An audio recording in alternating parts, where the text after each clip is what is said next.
Sampai kapan aku harus menghadapi kehidupan semacam ini? Ada enggak yang model begitu? Banyak kan ya? Kurang ajar enggak ini? Ngapa kipi malaikat ya keteng ki sapa iki bocah iki? Ya Allah, sampai kapan aku akan diuji dengan penyakit ini? Ya teka wangi.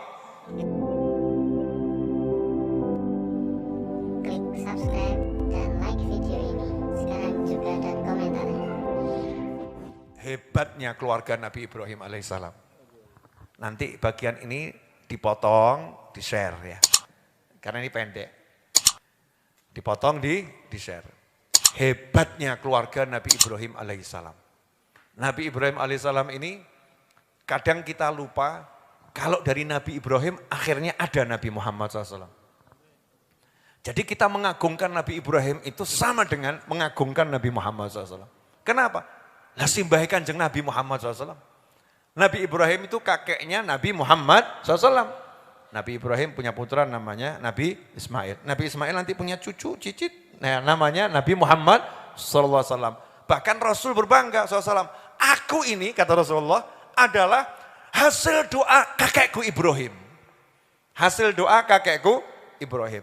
Nah, saya cuman pengen ngasih garis bawah yang saya sampaikan beberapa waktu ini di berbagai forum pengajian. Ya, berbagai forum pengajian. Nabi Ibrahim alaihissalam itu tidak pernah meninggalkan keluarganya dalam doanya. Ya, enggak pernah meninggalkan keluarganya dalam doanya. Contoh nanti dibuka di surat Ibrahim ya, di surat Ibrahim. Ketika Nabi Ibrahim naik ke atas bukit, kemudian berdoa. Itu doanya bukan Rabbi inni askantu. Bukan duhai Tuhanku, aku letakkan sebagian anak keturunanku, enggak. Padahal beliau sendiri, enggak ada orang lain. Tapi doanya Rabbana inni askantu. Duhai Tuhan kami, sungguh aku letakkan sebagian dari anak keturunanku di satu lembah yang enggak ada tumbuhan. Anaknya jauh di Mekah, Nabi Ibrahim di atas gunung. Istrinya nomor 1 ada di Syam, nomor 2 ada di Mekah. Nabi Ibrahim enggak dilupakan tuh istri-istrinya, enggak dilupakan anak keturunannya. Rabbana inni askantu. Duhai Tuhan kami. Sementara kita pasangan hidup di depan mata lali dongake. Ya Allah aku, ya Allah aku, ya Allah aku, ya Allah aku, ya Allah aku, ya Allah aku. Duhai Tuhanku, duhai Tuhanku, duhai Tuhanku, duhai Tuhanku. Anak bojo enggak pernah diajak ngadep Allah Subhanahu wa taala. Nabi Ibrahim, Rabbana, Rabbana, Rabbana, ijen iki. Rabbana, Rabbana, Rabbana, Rabbana, Rabbana, Rabbana. Cek tuh nanti doanya Nabi Ibrahim ketika ya peristiwa meletakkan Nabi Ismail di kota Mekah. Yang kedua, enggak pernah doanya nyalahkan Allah. Kalau doa enggak pernah nyalahkan Allah. Nah kalau kita ini doanya mau minta sama Allah tapi nyalahkan Allah dulu. Ini kita ya, ini contoh, ini perlu di-share biar pada paham semuanya. Mau minta sama Allah kok tambah nyalahkan Allah. Ya Allah, sampai kapan aku harus menghadapi kehidupan semacam ini? Ada enggak yang model begitu? Banyak kan ya? Kurang ajar enggak ini? Ngapa kipi malaikat ya keteng ki sapa iki bocah iki? Ya Allah, sampai kapan aku akan diuji dengan penyakit ini? Ya teka wangi. Entah di mana wallahu alam. Sampai kapan aku diuji dengan penyakit ini? Ini kamu mau doa atau mau protes? Ya, mau minta atau mau demo sama Allah Subhanahu wa taala. Jangan pernah menyalahkan Allah Subhanahu wa taala. Nabi Ibrahim itu nyata-nyata diperintah sama Allah taala, letakkan anak dan istrimu di situ. Enggak ada kehidupan di sana, enggak ada air, enggak ada tumbuhan. Letakkan di sana. Enggak pernah ngomong begini. Waktu naik ke atas gunung enggak doa, Rabbana, duhai Tuhan kami, sungguh ya sudah kulaksanakan perintahnya. Engkau perintahkan aku naruh anak istri di situ, udah tak taruh. Perintahmu sudah kulakukan. Enggak begitu. Karena apa? Ini urusan enggak enak. Ninggal anak bojo di padang sarang, enggak ada teman, enggak ada kehidupan. Ini urusan enak atau enggak enak? Enggak enak. Ini ujian atau bukan ujian? Ujian. Nabi Ibrahim enggak ngomong ke Allah bahwasanya Allah yang nyuruh. Tapi beliau berkata, inni askantu. Sungguh ya Allah, aku yang meletakkan di sana. Lanang tenan, gentle. Ya, aku yang meletakkan di sana. Cuman tujuanku satu, liyuqimus shalah. Ben dadi wong apik. Biar jadi orang-orang yang bisa mendirikan sholat. Nah, ini sekarang saya sering dengar ini doa-doa tapi doa tidak jelas tadi itu. Ya Allah, cari pekerjaan kok susah. Sampai kapan saya dibuat susah cari pekerjaan? Lah mbok minta aja nggak usah kaken sambat gitu loh ya. Butuh duit tinggal njaluk, ya Allah, njaluk duit selesai gitu ya. Nggak usah gladrah, Gusti utangku akeh. Akeh pol. Golek duit yo angel. Dan ini kan ya Rob takdirmu, lu kurang ajar tuh ya. Takdirmu, nggih kula tampi Gusti lho. Kula tampi nggih, ikhlas kula nampi takdir jenengan. Kurang ajar tuh ya. Lah mbok tinggal langsung to the point. Ghairi dzir zar'in 'inda baitikal muharram. Iya. Maka kemudian doa, jadikanlah sebagian dari hati umat manusia cenderung kepada mereka. Warzuqhum minats tsamarat. Jaluk butuh ya apa jaluk. Gak usah kebanyakan protes, gak usah curhat, ya, tapi langsung saja to the point. Ya seperti saya to the point, butuh dana 3,6 M, selesai.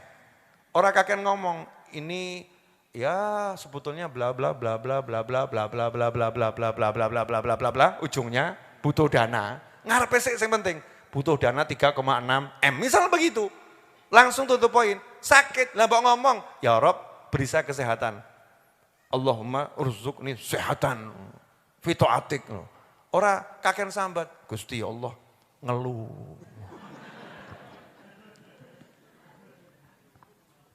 Sambat saja. Terus doanya lupa bahkan itu ya. Ya, mintanya lupa, protes. Jangan seperti itu. Doa yang diajarkan Nabi Ibrahim dalam peristiwa yang beliau jalankan bersama keluarganya sampai kita suruh ngenang tiap tahun itu selalu kalau urusan gak enak gak nyebut Allah. Nabi Ismail yang masih bocah umur 10 tahun, masih anak-anak. Ya abatif alma tu'mar, hei ayahku laksanakan yang diperintahkan kepadamu. Enggak ngomong, hei ayahku laksanakan perintah Allah, enggak. Kenapa? Urusannya suruh nyembelih, jangan bawa-bawa nama Allah. Ini urusan yang enggak enak. Lawang umur 10 tahun aja paham kok, lah awakmu wis gerang gak paham-paham. Ya udah bau tanah tinggal dikubur ya kok, gak paham-paham. Betul atau betul? Kita ini kan masing-masing udah tinggal dikubur toh. Ya, masalah baru masuk kakinya toh. Ya yang jatah umurnya 70 tahun, saya nggak tahu jatah umur saya. Seandainya jatah umur saya sampai 70 tahun, saya sekarang bulan ini 47, nanti tanggal 24 itu Juli ulang tahun saya, versi asli lahir menurut ibu saya. 27 Juli versi yang nyatet kelahiran. Jadi bulan ini saya ulang tahun dua kali. Yang mau ngasih hadiah catat dari sekarang. Ya, paham ya? Ini modus tingkat tinggi. Modus tingkat tinggi. Ini saya ini sebentar lagi ulang tahun gitu kan ya. Insya Allah masuk 47 tahun, 27 Juli. 48 berarti ya, masuk 48 tahun. Nah, kalau 48 tahun sampai 70 berarti kurang berapa kontrak saya? Kontrak di bumi ini loh. 22 tahun, tapi kalau 60 tinggal 12 tahun. Anggap saja sing rodok suwe 70 ngono ya. Masih ada 22 tahun. 22 tahun dari 0 sampai 70, 22 tahun. Berarti tubuh saya ini masuk kuburan sudah seberapa? Sampai dada. Kan sakmene wis diuruk, tinggal sakmene kok kaken gaya. Paham enggak? Lah kamu nih bayangkan apalagi yang hadir di sini umurnya 60 tahun sadar, wis mati gitu. Sudah sadar. Sudah 60 tahun masih kaken gaya, kaken sambat gitu ya. 70 tahun ya gak sadar. Sing nom aja gaya-gaya, saiki sing cepet mati sing nom sik. Nah, ya tontonan berita iki lho, sing nom-nom mati. Sing tua gak mati. Masya Allah. Neneknya istri saya itu sakit, semoga panjang umur fitwatillah. Yang jenguk muda-muda, yang jenguk udah pada meninggal. Alhamdulillah neneknya istri saya panjang umur, sehat, seger. Padahal yang jenguk waktu itu tampak kesian. Ya Allah sakno, mungkin yang batin ya. Mungkin batin macam-macam sakno. Lu tambah sing sakno ki berangkat sih. Makanya non jenguk, ya kamu tilik wong loro, aja gaya. Sakno kete mati. Mati sik kowe engko. Hati-hati. Jangan suka begitu, lupa diri. Ya insya Allah semua panjang umur, sehat wal afiat. Jadi hikmahnya ada dua ya yang mau saya sampaikan. Nomor satu, Jangan pernah melupakan keluargamu dalam perjalanan hidupmu. Dimanapun hadirkan dalam hati. Itu yang ada dalam hati Nabi Ibrahim alaihissalam. Rabbana, Rabbana, Rabbana.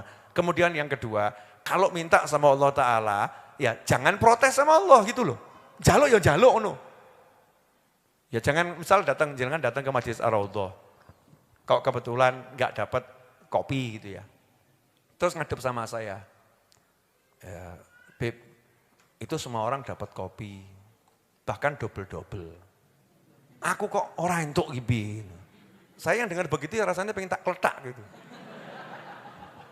Rasanya gitu ya, menungso kan ya. Lembok langsung, Beb kopinya masih enggak? Kalau masih saya mau. Kan enak toh ya. Kopinya masih enggak? Kalau masih saya mau. Itu tutup poin. Saya paham, oh berarti orang entuk. Kan selesai. Sama Allah juga gitu. Ya Allah butuh duit sing akeh. Iya, Rabbana atina fid dunya hasanah. Kan langsung begitu. Wa fil akhirati hasanah wa qina adzabannar. Mudah toh sebetulnya? Enak. Lah tapi awakmu pengen sing ruwet-ruwet tok. Sambat tok gitu dia. Jadi ingat-ingat pesan saya yang mau curhat di pos.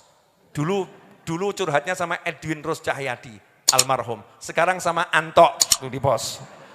Yang mau curhat diterima curhatan sama Mas Anto, siap terima curhat.